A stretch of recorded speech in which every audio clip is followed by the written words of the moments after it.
In the turbulent annals of American history, the figure of Jim Crow emerges as a symbol of systemic racism and segregation.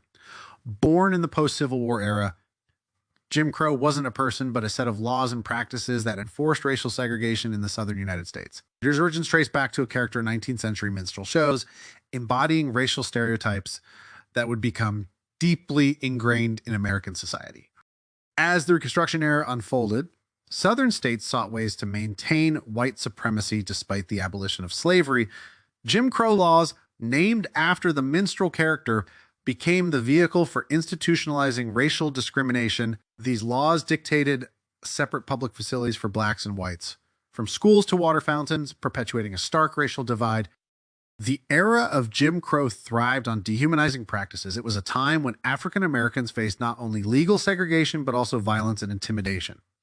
The infamous separate but equal doctrine, established in the 1896 Supreme Court case Plessy v. Ferguson, further entrenched discrimination by justifying racial segregation as long as facilities were deemed equal.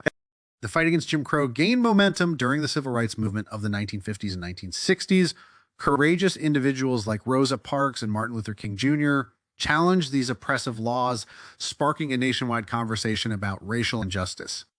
In 1964, the Civil Rights Act dealt a powerful blow to Jim Crow by outlawing discrimination based on race, color, religion, sex, or national origin.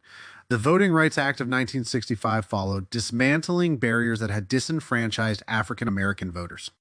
Jim Crow's legacy, however, persists in the collective memory of America. It serves as a stark reminder of the enduring struggle for equality and justice, highlighting the importance of confronting a history marred by discrimination and working towards a future where the specter of Jim Crow is nothing more than a distant memory.